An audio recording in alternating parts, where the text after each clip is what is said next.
On the night Princess Sakura was murdered, a golden ring lay in a pool of her blood. No guard noticed it. No noble claimed it. Only a stable boy dared to look closer. What is this? It feels alive. The moment the cold metal touched his finger, the ring burned with blinding gold energy. Silhouettes of 12 mythical beasts erupted around him.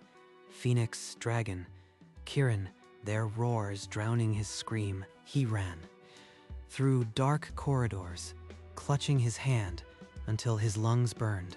In the safety of the stables, he collapsed against the hay, gasping. Why won't it come off?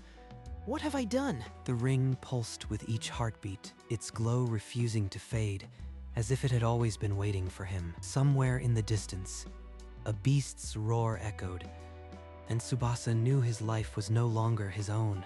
By dawn, Tsubasa's fingers were raw and bleeding. The ring refused to slide even a millimeter. It's fused to me.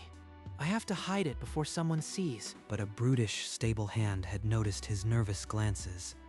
He cornered Tsubasa by the feed trough. The man grabbed Tsubasa's wrist, twisting it viciously, trying to wrench off the glove.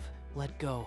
It's nothing. As the brute tore the glove away, the ring detonated in a blinding firestorm. A phoenix of pure golden flame erupted into being. The phoenix shrieked, its wings engulfing the attacker in harmless but terrifying flames. The man fled, howling in terror. Tsubasa collapsed against the stall, gasping as the majestic bird dissolved into a shower of golden embers. It protected me. The beasts are real, and they serve the ring. But a stable hand across the yard had seen the firebird. By noon, the royal hunter Kotaro would hear the whispers of a boy who commands legendary beasts. The royal hunter Kotaro strode into the stables that afternoon, his eyes already seeking the boy from the whispers. He knows. Stay calm. Don't let him see your hand. You are Tsubasa. A firebird was seen here yesterday. What did you do? I don't know what they saw. I was cleaning stalls. There was no fire. Keitaro's eyes narrowed. The boy's pulse beat visibly in his throat. The ring grew hot against Tsubasa's palm. A pressure built in his chest. A second beast was clawing to be released. Not now. Not here. Please, stay down. You are hiding something. I'll be watching you. Kotaro left, but the weight of his suspicion clung to the stable air like frost. If I can't control this ring, I am dead. There has to be a way. The next day, Tsubasa crept to the market, praying the ring would stay quiet. It didn't. 2 cloaked men lunged from an alley, daggers aimed at his throat. Professional, silent. The ring exploded with emerald light. A Kirin materialized, serene and terrible, its horns skewering the nearest assassin. The second attacker tried to flee. The Kirin's hoof crushed him before he made 3 steps. Numb. No. No, no. Everyone saw. He ran.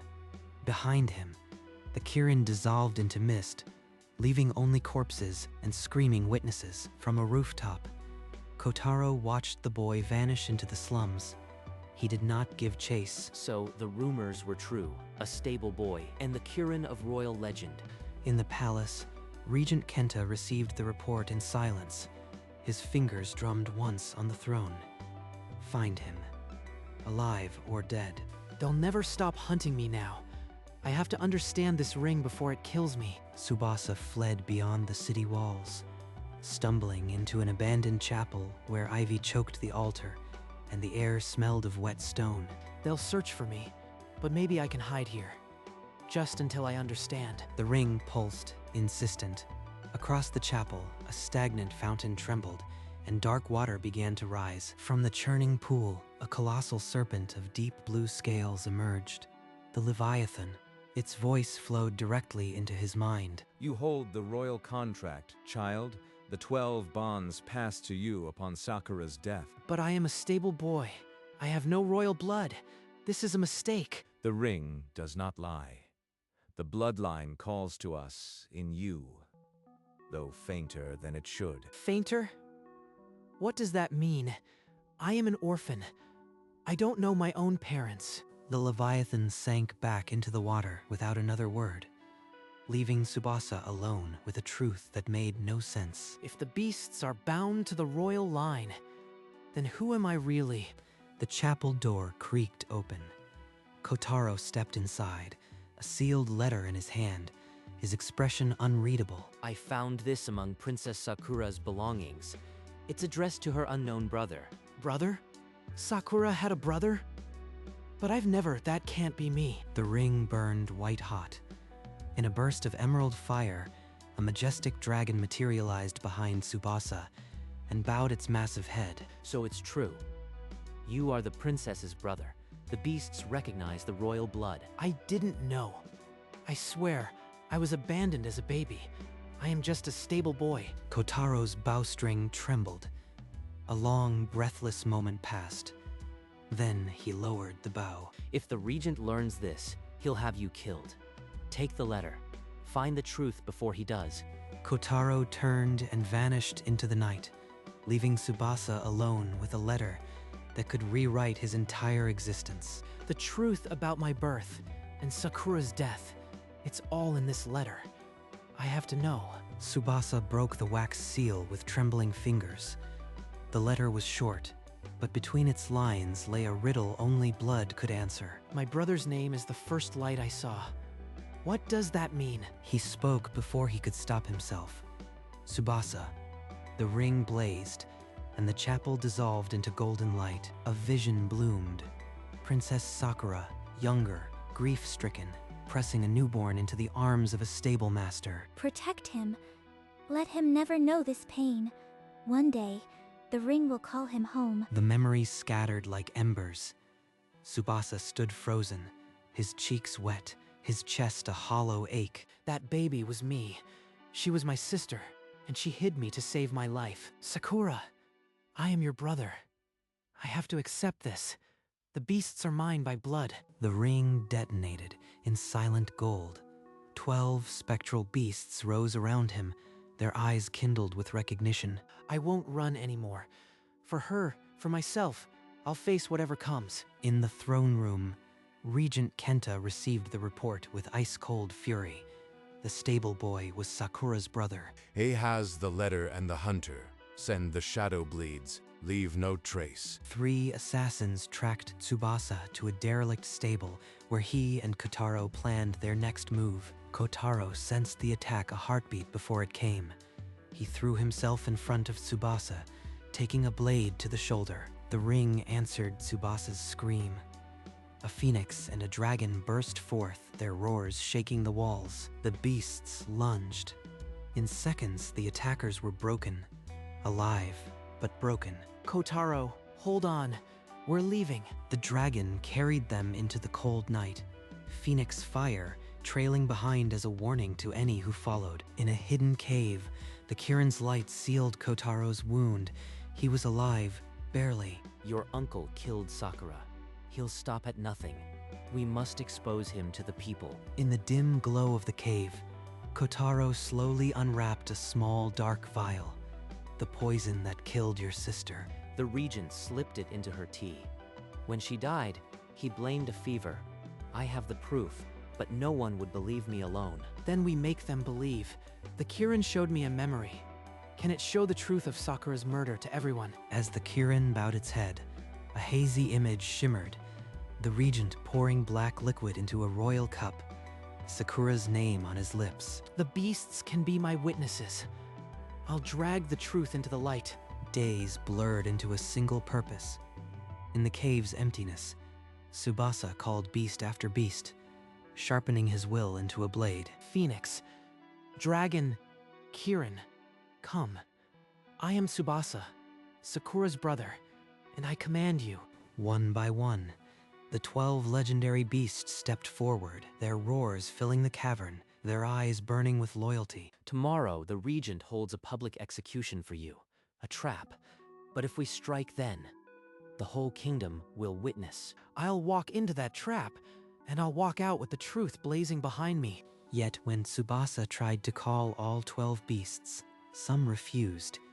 The Leviathan's eyes remained cold, The Thunderbird circled high, unyielding. Why won't you obey? I carry Sakura's blood. Blood is not enough, child. We served the royal line by ancient pact, but loyalty must be earned, not commanded. The Kirin's gentle light touched Tsubasa's mind, showing him the truth. The pact was a chain, but Sakura had broken it with love. He had to do the same. Love. She loved them, not as slaves, but as friends. That's why they stayed. I don't want slaves. I want allies. Please, help me avenge my sister and bring justice. One by one, the beasts lowered their heads. The Leviathan bowed, the Thunderbird landed, the Phoenix ignited in gentle flame. They had chosen. In the capital, Regent Kenta hung wanted posters. T. Tsubasa, stable boy and murderer of Princess Sakura. The crowd gathered, believing the lie. Tomorrow at dawn, I will execute the traitor myself. Let the kingdom see justice. Tsubasa and Kotaro watched the posters fade in the distance. The trap was set, but now 12 loyal beasts stood ready. That night, Kotaro slipped into the palace through a forgotten servant's corridor, his hunter's instincts guiding him past sleeping guards. In the regent's private chamber, behind a loose panel, he found it, a ceremonial dagger caked with dried blood, the royal crest gleaming on its hilt. Kenta's own dagger. The same blade that killed Sakura. This is the proof we need. A trembling old servant, who had witnessed the murder years ago, hid behind a pillar. Kotaro seized him. You saw the regent that night. If you want redemption, come with me now and speak the truth. They escaped into the pre-dawn mist, taking the dagger and the living witness, but the theft was discovered by sunrise. The dagger is gone, and a witness. Double the guards. No one gets near the execution tomorrow. Kill the boy on sight. The palace became a fortress. Kenta's paranoia thickened the air like poison. In the cave, Tsubasa turned the dagger over in his hands. Then we don't sneak, we walk in. With beasts, with witness, with truth. Tomorrow, we tear down the lie. Kenta expects a traitor. He'll face the 12 royal beasts instead. The public square was a sea of faces. Tsubasa, chained and bruised, was dragged before the regent's platform. Behold, the murderer of Princess Sakura. Today, the kingdom witnesses justice. The ring on his finger exploded with golden fire. 12 phantom silhouettes roared to life. The Kirin bowed its head, and a spectral image filled the air. Regent Kenta pouring poison into the princess's tea. Lies. Guards, kill the boy. But the guards did not move. The Leviathan's shadow passed over the square, and the people gasped. I am no assassin. I am Tsubasa, Sakura's brother, and I carry the truth. From the crowd, Kotaro emerged, holding the blood-stained dagger. Beside him, the trembling servant. The Kirin's projection blazed brighter, undeniable. The regent's crime was laid bare before the entire kingdom. Kenta's face twisted in fury, but the crowd no longer saw a regent. They saw a murderer. Kill them all. I am the regent. Obey me. The beasts answered. The Leviathan spun a wall of water, and the dragon's roar became a gale, blowing back the soldiers. The Phoenix swooped low, healing the few citizens caught in the panic. No blood was spilled. Enough. This kingdom has bled enough under the crown. I demand a council, humans and beasts together, to govern with fairness. No more tyrants. A murmur rippled through the square. Then a chant began, faint at first. Tsubasa, Tsubasa, the guards. Seeing the people's will and the legendary creatures at peace, lowered their swords. Kenta's face contorted in rage, but his power was crumbling like sand. The lies that held him had washed away. The boy who entered the square in chains now stood as a liberator, the 12 beasts at his back. But Regent Kenta did not surrender. In his eyes, the glint of a desperate final plan. From his robes, Kenta drew an obsidian amulet, its surface writhing with trapped shadow. The air turned cold. If I cannot rule, then let this kingdom burn. I offer my blood, and the blood of all who defy me, to the starving dark. The amulet shattered.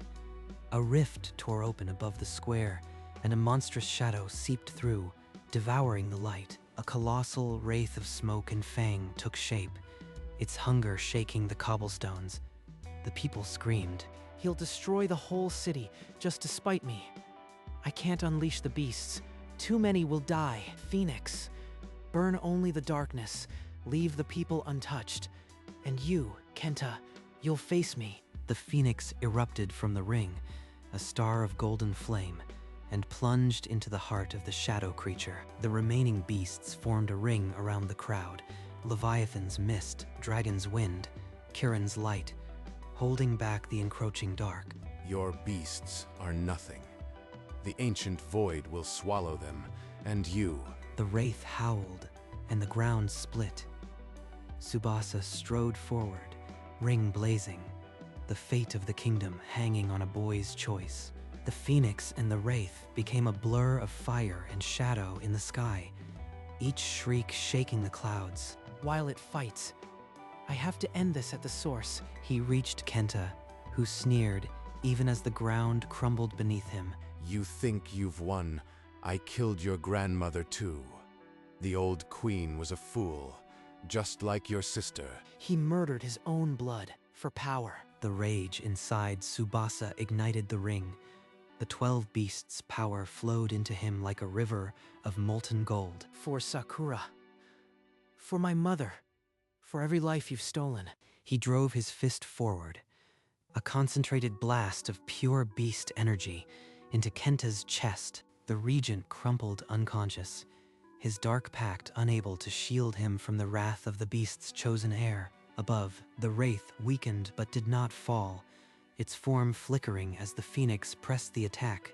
The dragon, Kirin, and remaining beasts left their protective ring and soared upward to join the phoenix. The Leviathan rose on a column of water, its roar joining the chorus of the 12. The 12 beasts formed a circle, each glowing with elemental power: fire, water, wind, light. The phoenix cried, and all beasts released a combined beam of pure energy that enveloped the wraith. The wraith shrieked, its form cracking into streams of harmless mist that dispersed into nothing. The Kirin descended, its gentle light washing over the injured, mending wounds with soft glimmers. The Leviathan summoned a soft rain, quenching the last flames that licked the ruined cobblestones. As the darkness faded completely, the people erupted into cheers, their voices rising in a wave of relief. Tsubasa stood in the center, exhausted but triumphant, the 12 beasts lowering to rest around him. Kotaro knelt beside Kenta, binding him in chains as the kingdom breathed a collective sigh of peace. People of the kingdom. This dagger stained with Sakura's blood bears Kenta's crest. Let its memory be known. An old servant, trembling, stepped forward and spoke. I saw the regent pour poison into her tea. I am no king. The crown has brought only suffering. I will not wear it. Instead, I propose a council. Humans and wise beasts together to rule with fairness and protect the weak. The crowd fell silent. Then a roar of approval rose, louder than any war cry. The Kirin and dragon bowed, the phoenix cried, and one by one, the 12 beasts pledged their allegiance to the council. He turned to a noble who offered him a crown on a cushion and pushed it gently away. The kingdom will no longer be ruled by one. Let the people and the beasts choose their representatives. Kotaro met his eyes and nodded. The hunters of the realm would guard this new peace. Thus was born the Council of Harmony, uniting man and beast for the first time in 5 centuries. As the cheers subsided, Tsubasa looked at the ring that had bound him since that bloody night. It felt loose. The ring cracked, a hairline fracture spreading across its golden surface. Then it fell away, clattering onto the cobblestones, but the beasts did not fade. The phoenix landed before him, its fiery eyes meeting his. For 500 years, we were chained by blood. But you, Tsubasa, you showed us a different bond. We are free, but we choose to remain. The bond of trust is stronger than any spell. The phoenix spread its wings and bowed its head low, the first of its kind to kneel. One by one, the Kirin, the dragon, the Leviathan, all 12, stepped forward, lowering their mighty heads. For the first time in centuries, the royal beasts knelt not to a crown, but to a friend. I don't know what to say.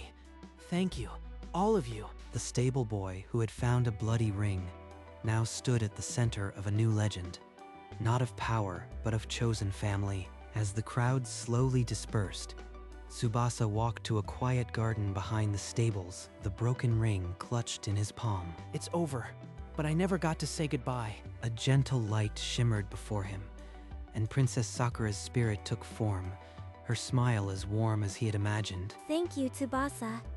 You freed them, and you freed me. I am so proud of my little brother. Sakura, I only knew you through a letter and a ring, but I wanted to make you proud. She placed a ghostly kiss on his forehead, then faded like morning mist, leaving behind a quiet peace. Kotaro found him there, silent tears on his cheeks. The hunter sat beside him, saying nothing. She said she was proud. I think I can finally rest. For a long while, they watched the stars emerge, two unlikely allies bound by a shared purpose. When the sun rose, Tsubasa stood, no longer a runaway, no longer a stable boy, but a brother who had kept his promise. Days later, the First Council of Harmony met at a vast round table where human nobles sat beside dragons, Kirin, and wise beasts. I never wanted a throne. Watching them govern together. This is what Sakura would have wanted. He sat not at the table, but on a bench beneath a cherry tree, content to watch the new era unfold. A small girl, innocent of fear, approached the Kirin and raised her tiny hand toward its shimmering horn. The Kirin knelt, lowering its head until the child's fingers brushed its light. The hall held its breath. They are not weapons anymore. They are partners. Kotaro, standing guard, allowed a rare smile as the girl laughed, the sound echoing in the chamber. On the table, a new map was unfurled, borders drawn not by conquest, but by the territories of beasts and men in harmony. This is enough. More than I ever dreamed. And in that moment, the stable boy who had once hidden a bloody ring knew his journey had been worth every scar. Tsubasa walked the cobbled streets of the restored city, the late afternoon sun warm on his face. A baker waved, a guard nodded, and a child offered him a flower. He accepted it with a gentle smile. No grand titles, just a place where I belong. The 12 beasts followed at a distance, their massive forms now a comforting presence rather than a threat. He climbed the grassy hill overlooking the palace, where the new council banners fluttered in the breeze. The phoenix glided down to land beside him, its fiery plumage dimmed to a warm, friendly glow. From a stable boy to this, it feels like a dream I never dared to dream. The phoenix nuzzled his shoulder, and Tsubasa leaned into the warmth, closing his eyes. Thank you for staying, all of you. And there, on the hill, he felt something he had never truly known. Home. The ring was gone, but the bond remained, a quiet, unbreakable thread between a boy and his chosen family. Tsubasa stood alone on the hill, the first rays of dawn spilling over the distant palace spires. The 12 beasts emerged from the fading night, one by one, and took their places behind him. Phoenix, dragon, Kirin, Leviathan, all 12 silhouetted against the golden sky, as they had been on that first fateful night. But now, they were not summoned by a ring, they were gathered by trust. Tsubasa turned to them, and in their wise, ancient eyes, he saw not servants but kin. The phoenix spread its wings wide, its fire a warm glow, and the others bowed their heads low. For a long moment, there was only the sound of the wind and the shared breath of a boy and his chosen family. And as the sun broke free, the words of the phoenix echoed in his heart. The beasts were free, but they stayed because the strongest bond is not blood, its choice.